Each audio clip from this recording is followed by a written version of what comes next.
Góðan daginn og gaman að sjá hvað margir hafa áhuga á því að búa í útlöndum og vita eitthvað það áður að þið fara af stað. Það eiginlega það svona, hvað ég met það mikils. En já, hvar borga ég skattinn? Og kannski bara svona til þess að byrja að það sem sagt mismunur á því hvernig skattskyldu við berum eftir því hvar við búum. Og ef við búum bara hérna á Íslandi, að þá berum við það sem við kallum fulla og ótakmarkaða skattskyldu og þá eigum við í rauninni bara þurfum að gera grein fyrir hér til íslenskra skattyfirvalda, öllum tekjum og allar eignir sem við fáum og eigum sama hvaðan þær koma í heiminum.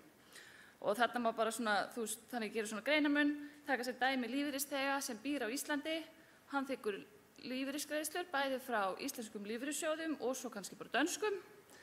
Þessi aðili þarf að gera grein fyrir öllum tekjum sínum á Íslandi, bæði þessum íslensku og dönsku. Og svo bara alls konar aðferðir sem beitt síðan í kjölfarið til þess að komast hjá tvískattlagningu.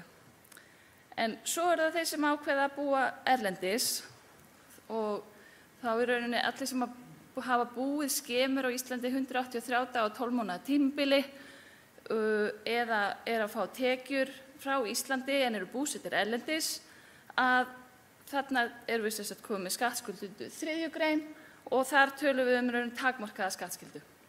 Og þessum aðilum þeir þurfa bara að gera grein fyrir því sem þeir fá á Íslandi. Þeir gera grein fyrir íslensku tekjum, íslensku fasteigninni og öllu því sem bara tengist Íslandi. Og þannig að ef að lífeyrisþeginn sem bjó áðan á Íslandi ákveður að flytja til Spánar, þá gerir það sem sagt bara grein fyrir íslenska lífeyrissjóðunum sínum á Íslandi, en við þurfum ekkert að vita þessum danska. En hins vegar vilja Spánverjarnir, þeir vilja vita allt saman. Ég get alveg lofað ykkur því. Þeir sem eru búsettir erlendis, þeir eru skattskyldir sem sagt af lífeyristekjunum sínum á Íslandi. Og það bara samkvæmt öðrum tölulið 3. greinar. Og þessar tekjur eru skattlagðar samkvæmt öðrum tölulið 70. greinar sömu laga og þarna gilda samt bara sömu reglur. Það breytist í rauninni ekkert hvort þið búið á Íslandi eða erlendis, það áfram sömu skattþrepin, áfram persónuafsláttur og svoleiðis. Þannig að það breytist ekkert þar.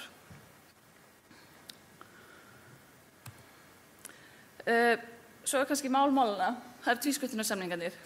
Við erum búin að gera 48 samninga og erum með nokkra í vinnslu og það þarf að hafa í huga að samningarnir eru eins misjafnir og þeir eru margir.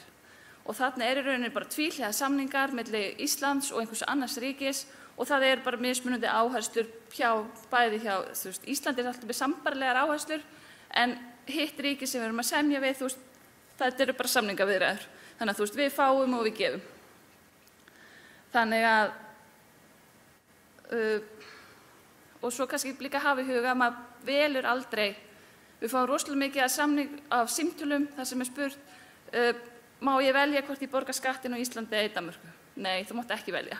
Það aldrei val. Ríkin eru alltaf búin að semja sín á milli hver á fyrsta skattlagningarrétt og ríki nýta það alltaf.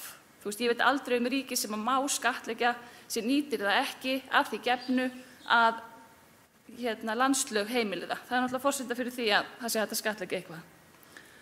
Og í mörgum tilfellum þá samt þetta sækjum undanþágu. Og þá skiptir máli hver greiðandinn er. Og þetta getur verið mismunandi eftir því hvort að Tryggingastofnun að greiða almennir lífeyrissjóðir eða séreignarsparnaður eða þú sért með lífeyrisréttindi frá hinu opinbera sem eru þá LSR og Brú.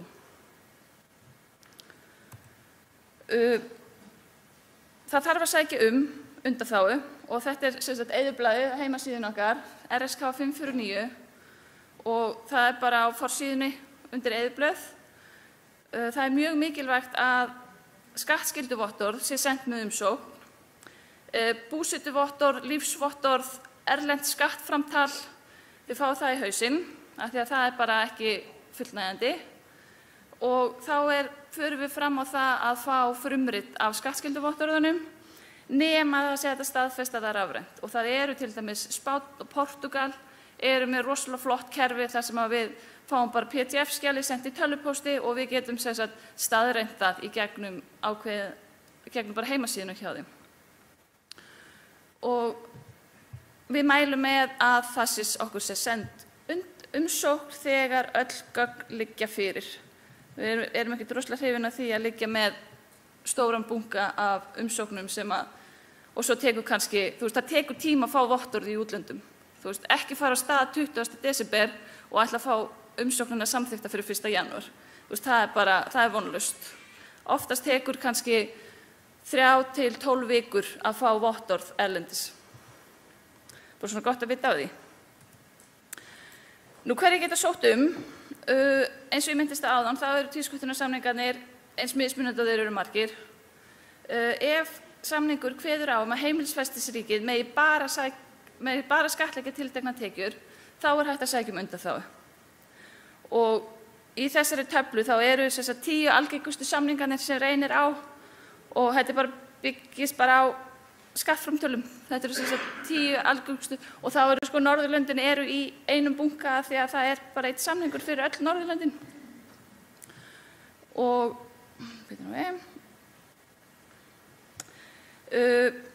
það er hægt að algengustu,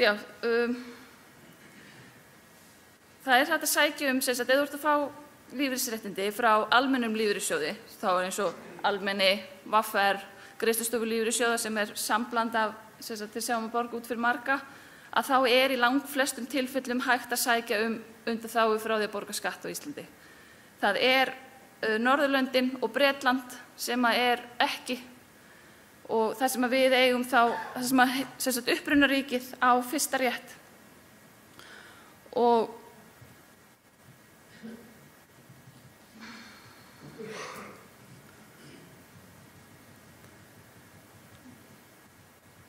En síðan er að því að eins og með Bretland, að það mega bæði ríki skattleggja, þannig Ísland má fyrst skattleggja og svo má Bretland, þannig að ef að Ísland skattleggur, hér fáið þið bara reiknaðan eðlilegan skatt, fáið persónuafslátt á móti, að þá má svo Bretland þá skattleggja mismuninn ef að skatturinn í Bretland er hærri heldur en greiddi skatturinn á Íslandi.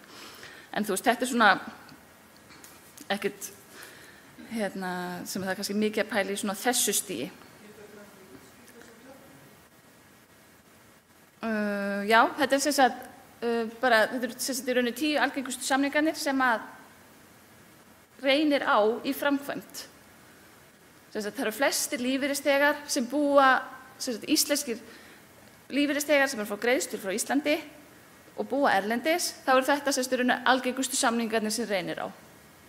Og síðan er þá, ef þú ert að fá greitt frá almennusjóði, þá á heimilisfestisríkið skattlagningarréttinn ef þú býrð í Bandaríkjunum og Frakklandi og Hollandi, á meðan upprunaríkið sem er þá Ísland á þá skattlagningarréttinn til dæmis ef þú flytur til Norðurlandana, og svo mega bæði ríki skattleggja í Bretlandi. Og svo er þetta rauninni opinberu sjóð, svo er ég að koma að opinbera og Tryggingastofnun. Kannski gott að taka fram að þeir sem eru búsettir í Norðurlöndunum, þeir geta aldrei sótt undanþágu frá skattlagningu á Íslandi. Íslenska, það er bara upprunaríkið á skattlagningarréttinn þar af öllum lífeyristekjum, saman hvaðan þær koma. Í fæstum tilvikum er hægt að sækja undanþágu ef þú ert að fá frá opinberu sjóðunum. Einu samningarnir sem eru með fulla undanþágu, það er samningurinn við Þýskaland og samningurinn við Ungverjaland.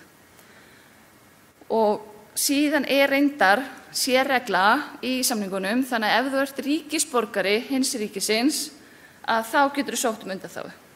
Þannig að bara taka sem dæmi að Frakki, sem er skattskyldur og búsettur í Frakklandi, er að fá greiðslur frá LSR, hann getur sótt undanþágu af því að hann er ríkisborgari í Frakklandi, á meðan Íslendingur í sömu stöðu getur það ekki. Ekki spyrja mig af hverju, þú veist.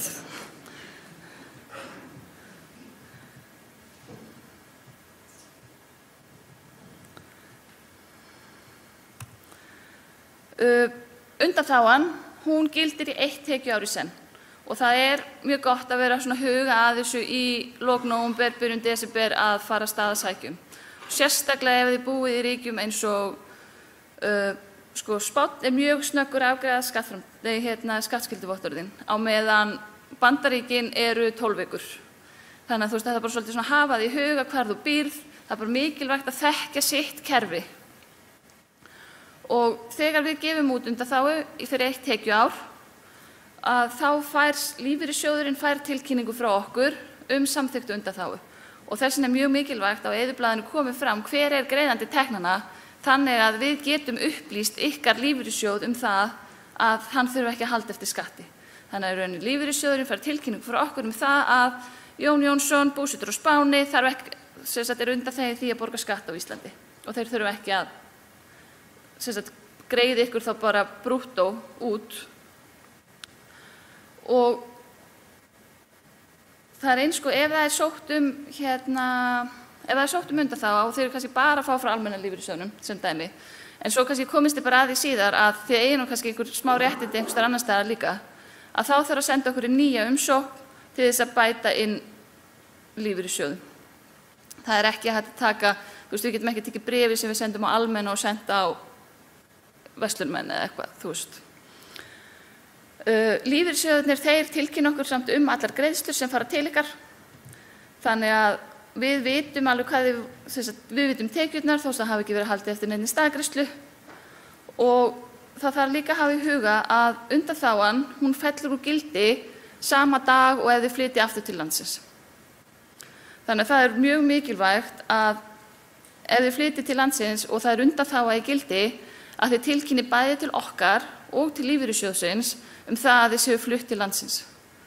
Af því að annars bara heldur lífeyrissjóðurinn áfram að ekki halda eftir skatti og við kannski áttum okkur ekki alveg strax á því að þið eru flutt og það jafnvel búið að halda ekki eftir skatti í 2 mánuði sem endar náttúrulega bara með því að þið þurfið þá að endurgreiða það með álagi eftir að skattframtalinu skilað árið á eftir. Þannig að það svona, það eru nokkrir sem hafa flaskað á þessu. Ef það liðið á tekjuárið þegar undanþága samþykkt, eins og það gerist bara mjög oft og fólk sendir inn og svo bara fær það ekki í gögnin sem það vantar, þannig að það kannski, við erum að samþykkja mikið á undanþágum núna, til dæmis, nú í febrúar, í byrjun mars, vegna þeirra sem ætluðu að fá undanþágu í rauninni frá 1. janúar, að ef þið hafi verið búsett úti allt árið, þá mun hún gilda frá 1. janúar. Hins vegar, að því gefna þið hafi verið búsett úti. En ef þið flytjið út, að ég segjum bara 1. apríl, þá undanþága samþykkt frá með því tímamarki. Og það ef þið flytjið út 10. apríl, þá það bara gildur hún frá með 10. apríl.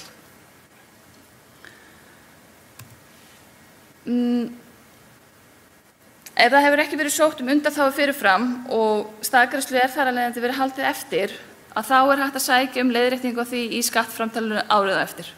Þannig að ef þið voru búsett úti 24, að þá hægt að koma með skattskyldu-vottorð með að skila núna með framtalinu og þá það bara endurgreitt á 1. júní. Og í þeim tilvikum þar sem undanþága samþykkt á miðju ári en gildir allt árið, þá ef við samþykkjum undanþágu, sem til dæmis núna, við erum að samþykkja undanþágu í dag, sem gildir aftur til 1. janúar, að þið fáið janúar og febrúar þar sem búið að halda eftir, ekki fyrir á næsta ári, 1. júní á næsta ári. Þannig að við endurgreiðum enga staðgreiðslu nema í gegnum álagningu. Og ef þið lendið í einhverju vesinni, að þá þetta að það hægt að sækja leiðréttingu 6 tekjuár aftur í tíman. Og þetta kannski helst svona beint til þeirra sem fara út í skammtímadvöl, en svo liðu allt í einu 3 ár, skattyfirvöld úti vakna og átta sig byrju á þess ekki borga skatt hjá okkur, að þá fyrir á stað bara heilmikið ferli og þá hægt að fá skattin endurgreiddan hjá okkur. Getur verið smá ves, en ég mæli ekki með að gott að vita bara hvað maður ætlar að gera áður en maður leggur af stað. Þannig að, eins og ég segi, áður en þið haldið af stað, kynnið ykkur reglurnar í gildi í því ríki sem þið ætlið að flytja til. Það ekkert eins slæmt eins og að vera bara og vita ekki hvað í gangi. Ég get ekki svara til það hvað gildir á Spáni eða í Danmörku. Það bara, við getum ekki verið sérfræðingar í, þó svo ég hafi fengið einhvern tíma símtal það, við vorum glötuð alþjóðadeild að við gátum ekki svara fyrir landslög alls heimsins, að þá bara, það náttúrulega bara ekki hægt. Það eru sérfræðingar í sínu fagi í hverju landi fyrir sig og við eigum að leita þangað til að fá sem réttastar upplýsingar. Við vitum kannski eitthvað, en við vitum kannski ekki, búið að breyta. Við getum ekki Það er ekki hægt að fylgjast með öllum breytingum sem gerast í öllum þeim ríkjum sem að Íslendingum dettur í huga að búa í. Og vita líka hvenær verður skattskyldur. Þú veist, það er mismunandi. Hér og svona í flestum ríkjunum í kringum okkur, þá miðast þetta bara við brottflutningsdag. Þú veist, þú flytur 10. apríl, þá ertu bara skattskyldur frá með 10. apríl í hinu ríkinu. En svo eru bara lönd líka sem eru bara með heilt ár, bara annarkvort ertu skattskyldur allt árið eða ekki, og það er til dæmis bara Spánn. Þannig að þú veist, það þarf alveg að huga að þessu, þú veist, hvernig reglurnar eru, og reglurnar tala ekkert alltaf saman á milli landa. Og sums staðar þarf að skrá sig sérstaklega inn í landið og svo sérstaklega inn í skattkerfið. Og svo þarf að skrá sig út úr skattkerfinu líka. Þeir sem hafa búið í Noregi hafa margir komist að því að það getur verið vesen að komast út úr skattkerfinu og Noregi út úr svolítið löngu fluttur. Og svo líka bara vita hvert þú átt að sækja gögnin sem þig vantar. Þú veist, þú ferð ekki á bæjarskrifstofuna til að sækja skattskylduvotttorð, þar farið búsetuvottorð. Þannig að þú þarft að vera með kontakt við skattyfirvöld til þess að sækja þau gögn sem við viljum fá. Og það skiptir ekki máli, þú veist, við höfum fengið svo mikið alls konar gögnum frá sumum og þau skilja bara ekkert í því af hverju, en þú veist, þá bara fyrir fólk ekki að réttan stað. Þú þarft að þekkja þitt umhverfi, þar sem þú býrð.